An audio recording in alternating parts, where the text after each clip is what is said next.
Americans earn more than Australians on paper, bigger salaries, bigger bonuses, bigger houses on Instagram. So why do Australians retire with more money in the bank? Why does the average Australian have less debt, more savings, and way less stress about one medical bill wiping out their life savings? It's not luck. It's not the economy. It's 5 specific money habits, built into how each country actually works. And by the time we get to number 1, you're going to understand why so many Americans feel like they're always one paycheck behind, while Australians just aren't. Let's break it down. Number 5. Number 5, tipping culture. In America, you don't just pay for your meal. You pay for your meal, then you do math, then you pay again. 15%, 20%. Sometimes a screen turns around at you suggesting 25% for a coffee you picked up yourself. In Australia, the price on the menu is the price you pay, nothing more. Why? Because Australian minimum wage is one of the highest in the world, and hospitality workers are actually paid a living wage. So tipping was never built into the system. That sounds small. It's not. The average American tips between $2,000 and $3,000 a year without even noticing it's happening. That's a car payment. That's a holiday. That's money silently leaving your account every single time you eat out, and most Americans have never once added it up. But tipping isn't even the biggest gap. Because what happens when the bill isn't for dinner? It's for a hospital visit? That's coming up at number 2, and it might be the most expensive difference on this entire list. Number 4, the credit trap. Americans are taught to build credit. Get a credit card young, use it, pay it off, build your score. Sounds responsible. Except the system is designed to make debt feel normal. The average American carries over $6,000 in credit card debt at interest rates north of 20%. That's not a loan. That's a slow leak in your bank account that never fully closes. Australians use debit cards far more heavily for everyday spending.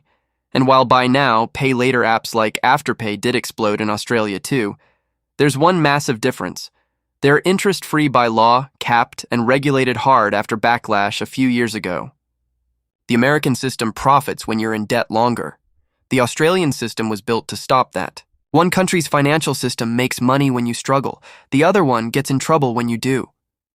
And that difference gets even bigger once retirement enters the picture. Because at number 3, one country forces you to save, whether you want to or not. Number 3, forced savings. Here's a stat that shocks most Americans. In Australia, it's the law that your employer puts 11.5% of your salary into a retirement fund, automatically, before you even see the money. You can't skip it, you can't spend it.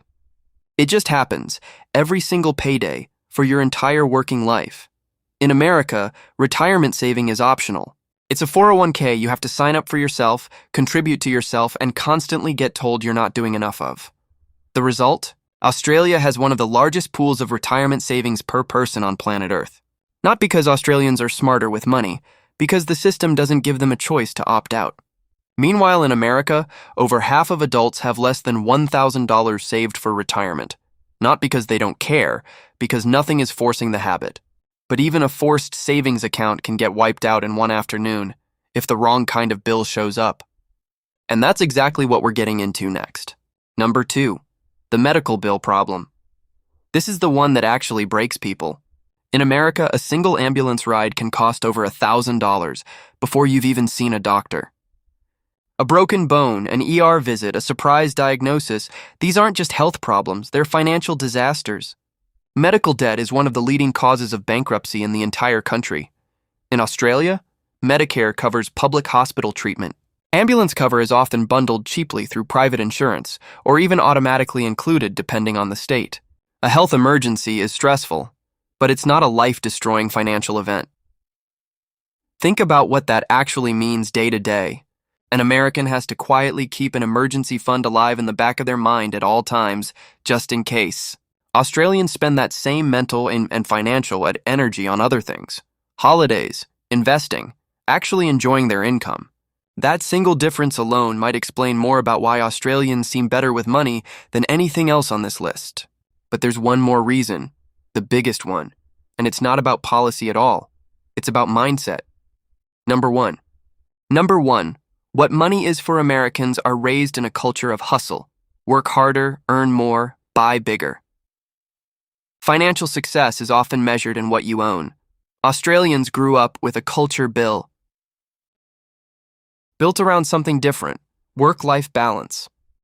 4 weeks of paid annual leave is standard, by law. Long lunches are normal. Getting ahead isn't the only goal.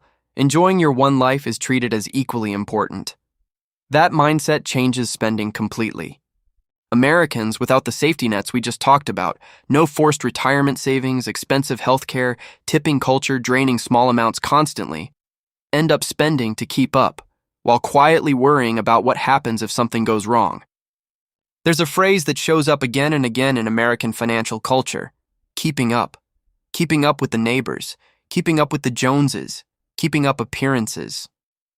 It's baked into the language itself, because the fear of falling behind is baked into the system.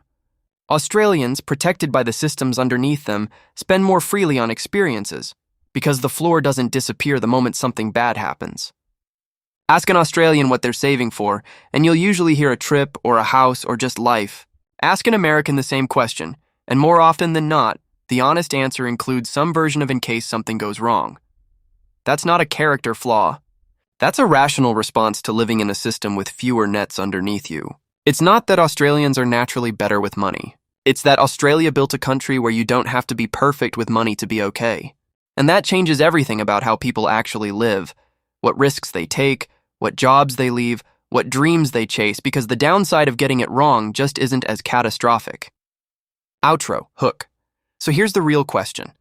If Americans had the same safety net, free healthcare, forced retirement savings, no tipping, capped interest debt, would spending habits change completely? Or is this actually about culture, not policy? Which one do you think it really is? Drop your answer below. I read every comment and I'm genuinely curious which side of this you land on. This is the one that actually breaks people. In America, a single ambulance ride can cost over $1,000 before you've even seen a doctor. A broken bone, an ER visit, a surprise diagnosis. These aren't just health problems. They're financial disasters. Medical debt is one of the leading causes of bankruptcy in the entire country. And here's the part that stings the most. It doesn't matter how careful you are.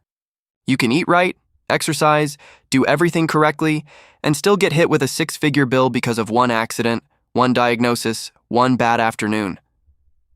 In Australia, Medicare covers public hospital treatment. Ambulance cover is often bundled cheaply through private insurance, or even automatically included depending on the state. A health emergency is stressful, but it's not a life-destroying financial event. Australians walk into an emergency room with fear about their health. Americans walk in with fear about their health and their bank account at the exact same time. Think about what that actually means day to day. An American has to quietly keep an emergency fund alive in the back of their mind at all times, just in case. That's money that could be invested, spent, enjoyed. Instead, it sits there, frozen, as insurance against a system that was never built to protect them. Australians spend that same mental and financial energy on other things: holidays, investing, actually enjoying their income. That single difference alone might explain more about why Australians seem better with money than anything else on this list. It's not a mindset. It's not discipline. It's the simple fact that one country lets you get sick without going broke, and the other doesn't. Want this folded into the script file, or should I keep generating standalone pieces for you to place yourself?